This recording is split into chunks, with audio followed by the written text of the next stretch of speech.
Hello students of class 10th. Now let's move on to part number 6th of our very interesting chapter nationalism in Europe के part number 6 पे आ गए हम लोग। इस part में आप लोगों को पढ़ना है, लास्ट पार्ट में हमने यूनिफिकेशन हमने स्टार्ट कर दिए थे और यूनिफिकेशन ऑफ जर्मनी पूरा कर लिया था पार्ट 5 में। पार्ट 6 में आप लोगों को पढ़ना है यूनिफिकेशन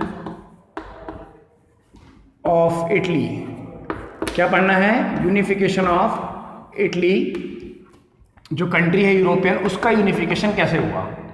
तो देखिए यूनिफिकेशन ऑफ इटली, यूनिफिकेशन मतलब वही कि कैसे इटली एक देश बना, इसकी प्रोसेस कैसे स्टार्ट हुई और कैसे कंप्लीट हुई। उससे पहले मैं आपको इटली का मैप दिखाना चाहता हूँ, है ना।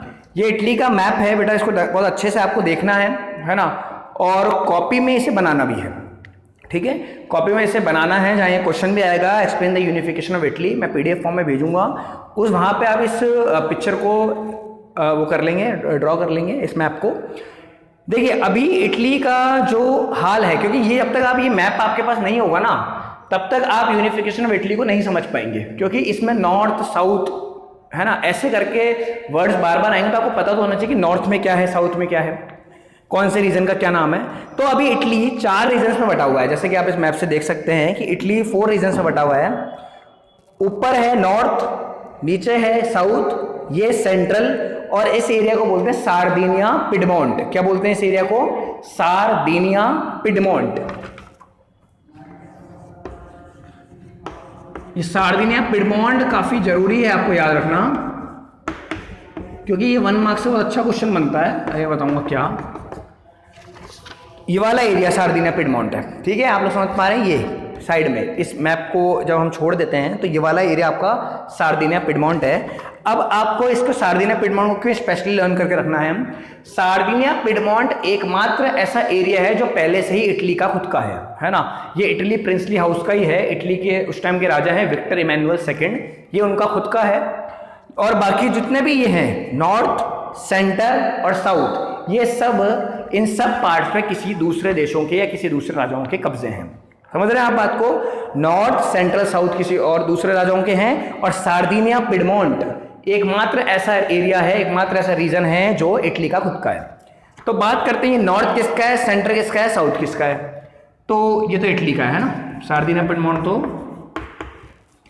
खुद का इटली का है, इटली का ही है।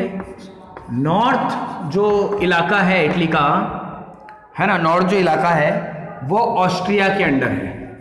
अच्छा आप मुझे बताइए, ट्रीटी ऑफ वियना में ऑस्ट्रिया को नदन इटली मिला था, नहीं मिला था? देखिए हर चीज जुड़ी हुई है। हम इटली का मैप बनाएंगे तो उसका नॉर्थ पार्ट ऑस्ट्रिया के पास है, आपको ये याद रखना है, due to treaty of Vienna. Treaty of Vienna में ऑस्ट्रिया को, जब 4 देशों ने, प्रूशिया, रशिया, ऑस्ट्रिया और ब्रिटेन ने ट्रीटी की, तो उसमें क्या डिसाइड हुआ था कि इटली का नॉर्थ पार्ट कौन रखेगा? ऑस्ट्रिया रखेगा, तो ये उनके पास है। इटली का जो सेंट्रल पार्ट है वो पेपल स्टेट है। पेपल स्टेट यानी कि जो पॉप्स होते हैं, है ना, क्रिश्चियनिटी के जो बिल्कुल हेड होते हैं क्रिश्चियन धर्म के, उन्हें पॉप्स बोलते हैं, ये उनके अंडर आता है। और जो साउथ है वो बर्बन किंग के अंडर है। अब ये बर्बन किंग फ्रांस के नहीं हैं, ये बर्बन किंग हैं स्पेन के, ये इनके अंडर है। एक और बात आपको ध्यान रखनी है, जो साउथ वाला पार्ट है उसको बोलते हैं kingdom of both Sicilies. Spelling देख लेते हैं सिसिलीज की, ठीक है, क्या बोलते हैं? किंगडम ऑफ बोथ सिसिलीज बोलते हैं। तो सार्दिनिया पिडमोंट वो इलाका जो इटली का खुद का है, कहाँ पे है मैप में? ये यहाँ पे नॉर्थ, ये रहा नॉर्थ किसके अंदर है? ऑस्ट्रिया के अंदर। ये रहा सेंटर, सेंटर इसके अंदर है पेपल्स के अंदर, जो चर्च के क्रिश्चियनिटी के मेन गुरु हैं उनके अंदर। और साउथ किसके अंडर है? बर्बन किंग्स ऑफ स्पेन के अंडर। तो ये पूरा मैप, जिसको साउथ को किंगडम ऑफ बोथ सिसिलीज भी बोलते हैं, तो ये पूरा मैप आप लोगों को समझ में आ गया होगा किस तरह से इसका क्लासिफिकेशन किया गया है। अब आप लोगों को ध्यान रखनी है ये बात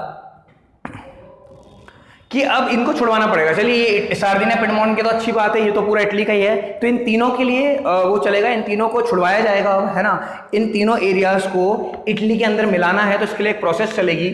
तो शुरुआत कुछ ऐसे होगी, पहले आप लोग इस ध्यान रखेंगे, है ना, इसको लिख लेंगे कि नॉर्थ ऑस्ट्रिया के अंडर है, सेंट्रल इटली पेपल स्टेट्स और साउथ बर्बन किंग स्पेन के हाथ में है। अब कुछ नाम आएंगे और एक एक करके ये इटली को इटली के जो एरियाज हैं इन्हें इटली में शामिल करेंगे और इटली यूनिफाई होगा। तो पहला नाम आता है गुस्सम मैज़िनी, है ना। एक नाम है इटली के रेवोल्यूशनरी हैं ग्यूसप मैज़िनी। गुस्सम मैज़िनी एक रेवोल्यूशनरी हैं, है ना। इन्होंने एक्टिवली पार्टिसिपेट किया इटली को यूनिफाई कराने में।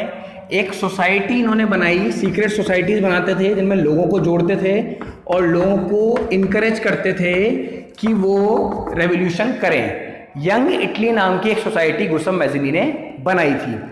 गुस्सम मैज़िनी के आइडियाज़ बहुत अच्छे थे, है ना। एक बहुत अच्छी लाइन इन्होंने बोली थी, one free independent Republic nation, है ना। नेशन वन हो, ठीक है, यूनिफाई हो यानी कि फ्री हो, इंडिपेंडेंट हो, लगभग वही मतलब हो गया, फ्री रिपब्लिक हो, है ना, तब जाके वो नेशन बनेगा वो। तो one free independent Republic nation, ऐसा ये मानते थे, है ना। तो पूरे की पूरा ध्यान इनका किस पे था, यूनिफिकेशन पे था। गुस्सम मैज़िनी यंग इटली नाम की सोसाइटी इन्होंने क्रिएट की, इसमें लोगों को जोड़ा क्या कि वो रेवोल्यूशन के लिए उनको इनकरेज कर सकें, ठीक है बेटा। फिर उसके बाद आपका आता है कि मैट्रिंच, याद है मैट्रिंच, है ना। इन्होंने क्या बोला था, when France sneezes the whole Europe catches cold, ये बोला था इन्होंने, है ना। इन्होंने ट्रीटी ऑफ वियना भी कराई थी ऑस्ट्रिया में, है ना। ड्यूक मैट्रिंच ने, वही मैट्रिंच है। मैट्रिंच गुस्सम मैज़िनी को बिल्कुल पसंद नहीं करते थे। इन्होंने इनको बोला था एनिमी ऑफ सोशल ऑर्डर। ये क्वेश्चन आए हुए हैं बेटा, है ना, आप लोगों को ध्यान रखना है। Who said these words for हुम, ऐसे करके क्वेश्चन आएगा। एनिमी ऑफ सोशल ऑर्डर किसने बोला, मैट्रिंच ने गुस्सम मैज़िनी को बोला एनिमी ऑफ सोशल ऑर्डर, क्योंकि वो ऐसा मानते थे कि जो ये करने जा रहे हैं वो सही नहीं है। गुस्सम मैज़िनी यूनिफिकेशन करवाने जा रहे हैं इटली का, ये सही नहीं है, इसलिए मैट्रिंच ने क्या बोला, एनिमी ऑफ सोशल ऑर्डर बोला था। इतनी बातें आपको ध्यान रखनी गुस्सम मैज़िनी के लिए। तो गुस्सम मैज़िनी ने शुरुआत की इटली की यूनिफिकेशन की, है ना। फिर नेक्स्ट नाम आता है, इतनी बात ध्यान रखेंगे आप लोग, तो अच्छे से इसको समझेंगे, है ना, एक कहानी की तरह। यंग इटली नाम की सोसाइटी याद रखेंगे इनके नाम से और इनके आइडियाज़ को। फिर आता है काउंट कैमिलो डी कैवियर, है ना, यही है, ठीक है। Count Camillo de Cavour. Count Camillo de Cavour कोई रेवोल्यूशनरी नहीं है, कोई डेमोक्रेटिक नहीं है, बट एक बहुत समझदार, है ना, और एक अच्छी पॉलिटिकल समझ रखने वाले इंसान हैं। फ्रांस के काफ़ी अच्छे दोस्त हैं, यहाँ पे आपको ध्यान रखिए, है ना। फ्रांस के काफ़ी अच्छे दोस्त हैं, तो अपने दोस्त से बोलते हैं कि चलो एक लड़ाई लड़के आते हैं और ये जो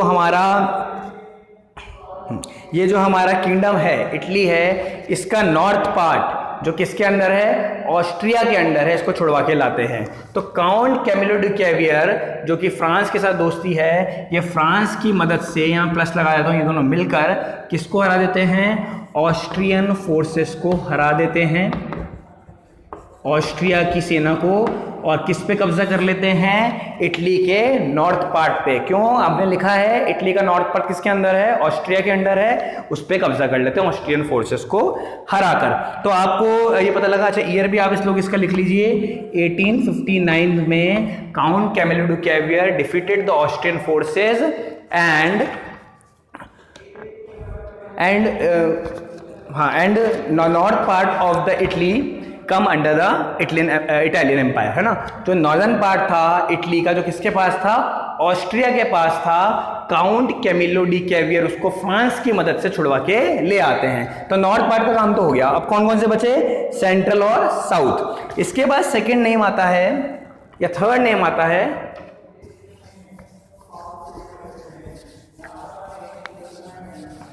गुस्सप गैरिबाल्डी। ये गुस्सप वही है जो ऊपर वर्ड आया था, लेकिन नाम ये बंदे अलग हैं दोनों, फर्स्ट नेम सेम है दोनों का। उनका सरनेम था मैज़िनी, इनका है गैरिबाल्डी। गुस्सप गैरिबाल्डी, ठीक है, ये क्या करते हैं, ये अपनी सेना को लेके जाते हैं, ट्रूप्स को लेके जाते हैं। अच्छा, पहले तो ये एक बात ध्यान रखनी है, ये मैज़िनी के काफ़ी अच्छे दोस्त थे, और जो यंग इटली नाम की सोसाइटी मैज़िनी ने बनाई थी, याद है आपने उनके टॉपिक में पढ़ा था, गुस्ताव मेज़नी के टॉपिक में कि उन्होंने यंग इटली बनाया था, उसको ये ज्वाइन करते हैं, है ना। और साउथ में जाते हैं, और साउथ में किसकी मदद से, हेल्प ऑफ पीजेंट्स की मदद से, वहां के किसानों की मदद से जो कि परेशान हैं किसके रूल से, साउथ में किसका रूल चल रहा है, इटली के बर्बन किंग्स ऑफ स्पेन का, किंगडम ऑफ बोथ सिसिलीज नाम दिया था उसे हमें, है ना, उसको छुड़वा के ले आते हैं। युद्ध होता है गुस्ताव गैरिबाल्डी की सेना और स्पेन की सेना के बीच में, और स्पेनिश रूलर हार जाते हैं, और इसी तरीके से इटली का सदर्न पार्ट भी किसके अंडर आ जाता है, इटली एम्पायर के अंडर आ जाता है ना। अब आप पूछेंगे सर सेंट्रल एम्पायर का क्या हुआ, पेपल स्टेट का। अब आप मुझे बताइए, जब एक पर्सन जो है, ये एम्पायर है या फिर ये पेपल स्टेट सेंटर का, जब ये साइड से घिर गया, सार्डिनिया पिडमोंट वैसे इटली का है, ये जो साउथ है ये गुस्ताव गैरिबाल्डी स्पेनिश रूलर को हरा के जीत चुके हैं, जो नॉर्थ है उसे कैवियर फ्रांस फोर्सेस की मदद से ऑस्ट्रिया को हराकर जीत चुके हैं, तो ये बीच में तो वैसे ही अटक गए, है ना। ये तो और फंस गए कि कोई आ गया और युद्ध लड़ना पड़ा तो उसमें जान और जाएगी, तो ये छोड़ छाड़ के इसको भग जाते हैं, तो जो सेंट्रल पार्ट है वो सरेंडर हो जाता है, और इस तरीके से पूरा नॉर्थ, सेंट्रल, साउथ और सार्डिनिया पिडमोंट टोटल मिलके इटली का मैप बन जाता है, जो आज कंप्लीट यूनिफिकेशन के बाद बन चुका है। इटली पूरी तरीके से किसके अंडर आ जाता है, इटलियन प्रिंसेस हाउसेस के अंदर आ जाता है, आज़ाद हो जाता है एक तरह से कहें, और एक नेशन के रूप में बन जाता है। ये कब पूरी प्रोसेस खत्म होती है, 1861 में, और जैसे ही खत्म होती है विक्टर इमैनुअल सेकेंड को इटली का नया रूलर बना दिया जाता है, मतलब पूरे इटली का बना दिया था। पहले भी यही है वैसे, लेकिन वो सिर्फ सार्डिनिया पिडमोंट की ही है, कि वही इलाका है जो इटली के अंडर है। अब तो सब इटली के अंडर आ गया, इटली का नॉर्थ, सेंट्रल, साउथ और सार्डिनिया पिडमोंट भी। तो Victor Emmanuel second became the ruler of the whole Italy in 1861। The unification of Italy was completed. बहुत इंपॉर्टेंट है, आप लोगों को ये मैप मैंने बोला बनाना है कॉपी में अपनी, है ना, अच्छे से बिल्कुल ऐसे ही मेंटेन करना जैसे मैंने करा है इसको, क्योंकि देखिए क्या है, ये ज़्यादा हार्ड मैप नहीं है। अगर आप नेट से देखेंगे तो काफ़ी हार्ड मैप है, हमने सिर्फ इटली का मैप निकाला है, और उसमें भी वही लिखा है जो हमारे काम का है ना। सब सिटीज़ के नाम हमको नहीं लिखने, हमें नॉर्थ किसके अंडर है, सेंट्रल किसके अंडर है, साउथ किसके अंडर है, और ये सार्डिनिया पिडमोंट इटली का है। इतनी सी बात लिखनी है और उसको फिर समझना है। जब तक आप इसको नहीं बनाएंगे, इसको नहीं देखेंगे, तो ये जो लैंग्वेज है आपको समझ में नहीं आएगी। चलिए, तो इसी के साथ पार्ट नंबर 6 में यूनिफिकेशन ऑफ इटली कंप्लीट होता है। फिर ग्रोथ ऑफ ग्रेट ब्रिटेन वगैरह, और 1-2 पार्ट और बनेंगे आपके इस चैप्टर में, चैप्टर एंड हो जाएगा। Okay, thank you.